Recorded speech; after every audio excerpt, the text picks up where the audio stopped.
Florida, a state as American as apple pie and baseball, is a fascinating blend of classic Americana and a hidden secret that has remained buried for millions of years. Known for Disneyland, Universal Studios, and the infamous Florida Man, the state is also the most all-American region in the South, typically placing in the top 3 most American states overall.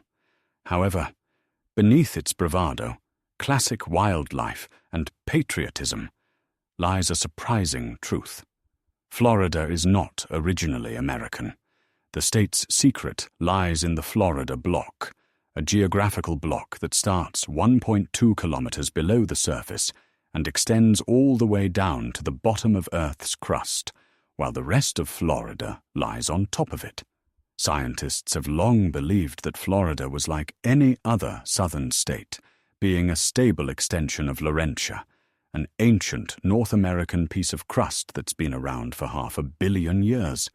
However, back in the 1970s, data from seismic tests started coming back with some unusual data, suggesting that the bottom of the state's bedrock wasn't actually North American, but rather having come from all the way across the pond in Africa. This revelation was surprising, considering Africa today is thousands of miles away from America. Skeptics retested the data, taking more concentrated images and checking the bedrock's geology and fossils. And the verdict: the bedrock's geology and fossils were identical to those seen in a very specific part of Africa, concluding that the state, and therefore its prehistoric residents, hadn't always been North American, instead having joined the continent long after its creation. So how did Florida make its way, halfway across the world? To answer this, we have to rewind the clock by about 500 million years, bringing us to the very strange time known as the Cambrian. It marked a point in history when much of the world was unrecognizable and vast oceans covered nearly all of the planet. In the center laid the large island of Laurentia, which, as you know, would eventually turn it to North America, while to the east the supercontinent Gondwana rested. It was here, along the shores, that through volcanic activity and marine sediment deposit, that Florida was born, stuck to the West African craton instead of the US, with tests finding the strongest affinity between it and Senegal.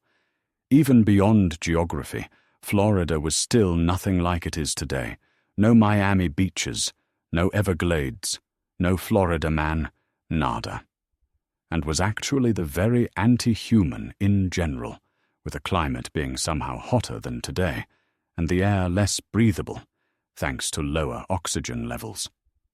Not to mention the constant spewing of lava from the exploding volcanoes, and the fact that the land was highly susceptible to mudslides left the area unsurprisingly quite barren.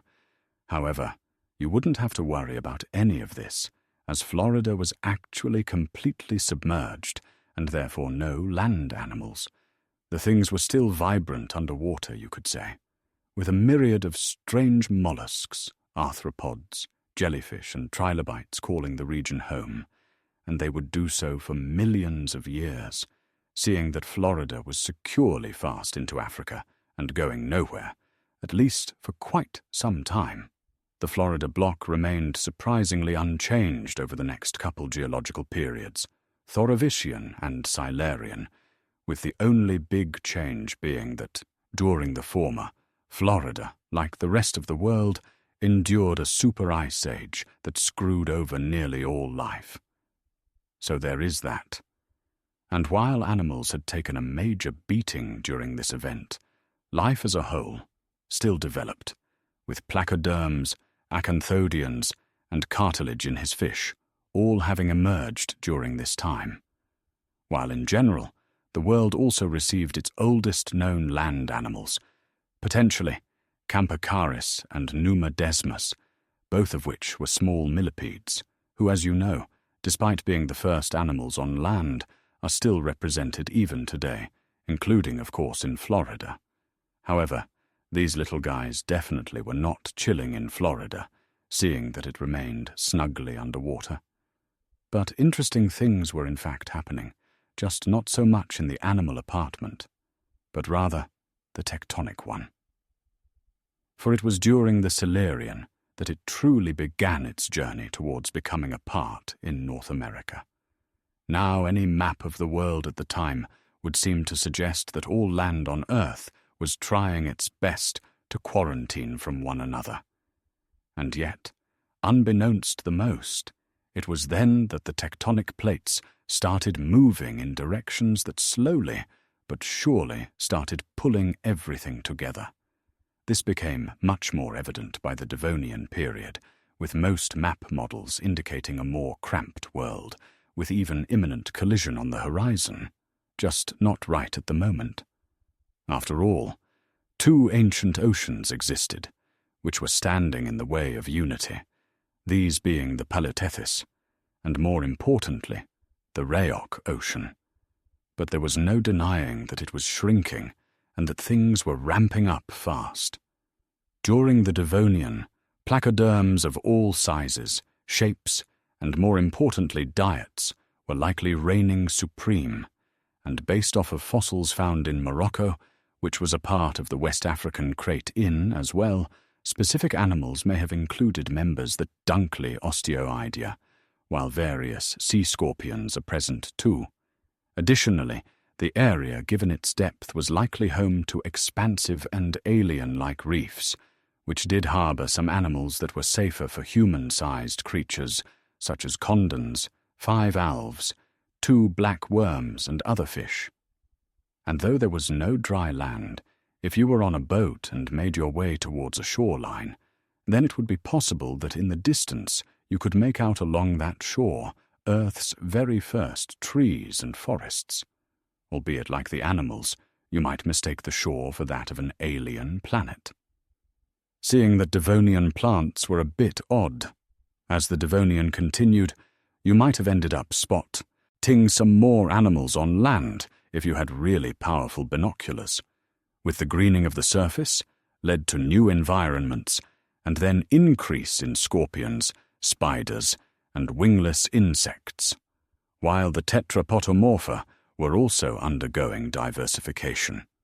If you are a perceptive individual, you'd probably notice another change, which being that if you stayed in the exact same spot for an extended period of time, emphasis on extended, you would notice that the beaches were a bit closer than before, because Florida was moving quick, along with the rest of Gondwana, and every day it drifted closer and closer to North America.